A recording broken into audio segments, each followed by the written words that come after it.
O que determina a taxa de câmbio? Como vocês já sabem, quase cada país no mundo tem sua própria moeda. Por exemplo, nos Estados Unidos utiliza-se o dólar, enquanto nos países da zona do euro, as pessoas fazem transações a partir do euro.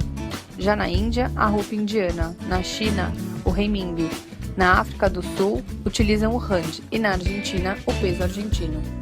Mas afinal, você sabe o que determina o valor de uma moeda em termos de outras moedas? Para entender isso, vamos olhar para o mercado de câmbio. Esse mercado é global. Nele são negociados depósitos denominados em uma moeda, por depósitos denominados numa outra moeda. Os participantes desse mercado são os bancos comerciais, as empresas que se envolvem com o comércio internacional, instituições financeiras não bancárias, como fundos de ativos ou seguradoras, e os bancos centrais. Podemos ilustrar isto pela figura do mercado competitivo. Nessa figura, mostramos o valor do real em termos de dólar centavos. Por exemplo, se um dólar custaria R$2, um real custaria 50 dólares centavos. Se esse preço aumentar, o valor do real se valoriza e o dólar desvaloriza. Agora, o que provoca mudanças na demanda e na oferta de depósitos em reais no mercado cambial, gerando alterações dessa taxa no dia a dia? Ao elevar a taxa de juros no Brasil, os investidores brasileiros e estrangeiros ficam mais interessados em trocar depósitos em dólares para depósitos em reais. Isso resulta num deslocamento da curva de demanda para reais no mercado cambial para a direita, resultando numa valorização do real vis-à-vis o dólar. Por outro lado, se a taxa de juros nos Estados Unidos aumentar, tudo o mais constante, isto resultará num deslocamento da curva de oferta de depósitos em reais no mercado cambial, diminuindo o valor do real em termos de dólares. Essa explicação do movimento do câmbio é conhecida como modelo de paridade de juros.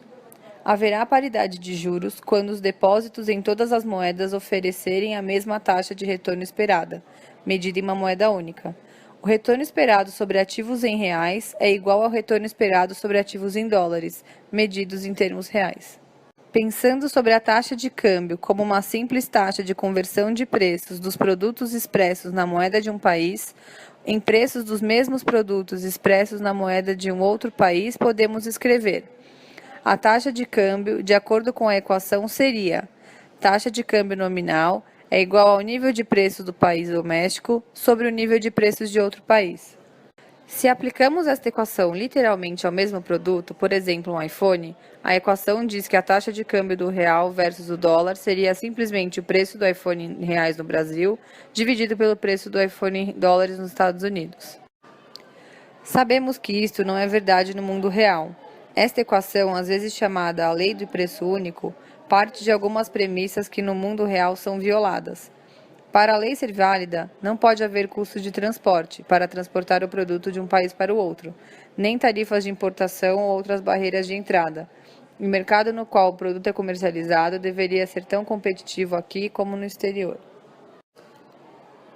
Mas será que a paridade de poder de compra absoluta daria uma boa previsão da taxa de câmbio?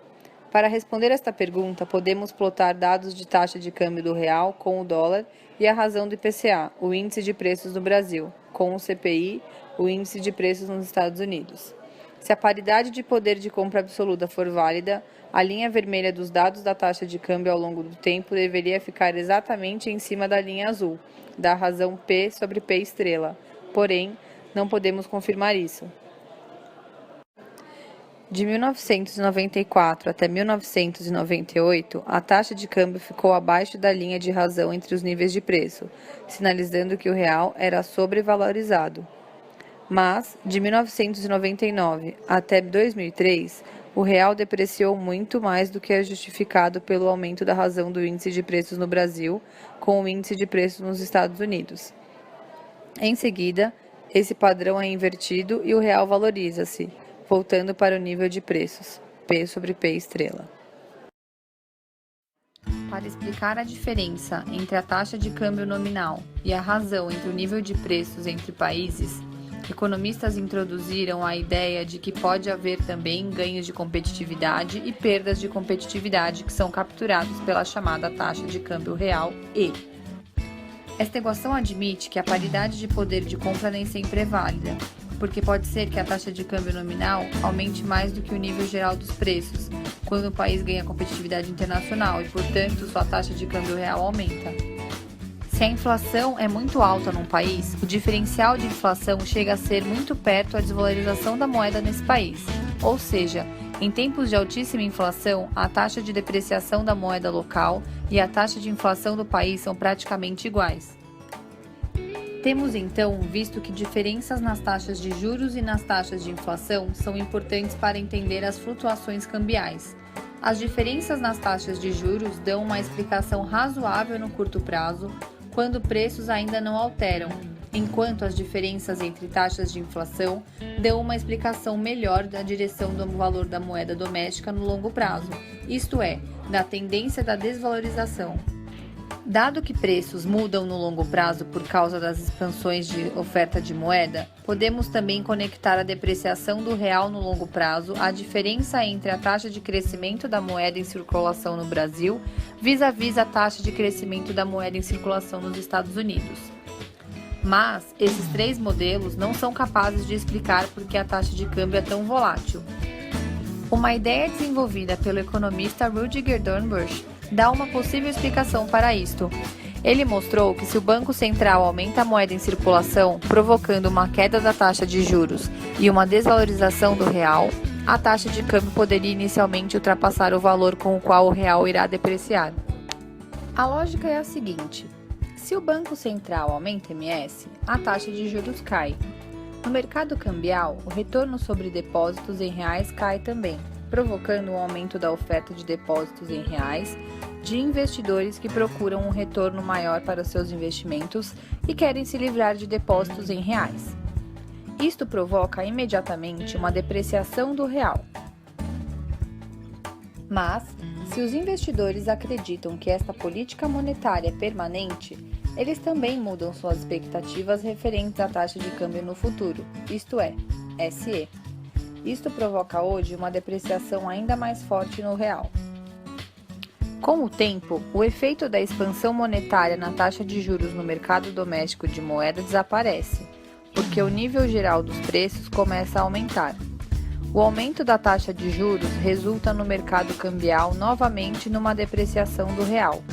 Porém, o valor do real não volta para seu valor anterior à expansão monetária. O real em termos de dólares vale menos agora, e essa depreciação aconteceu de forma muito volátil. Resumindo, o que determina a taxa de câmbio e, portanto, o valor externo do real? Temos visto várias ideias que se complementam.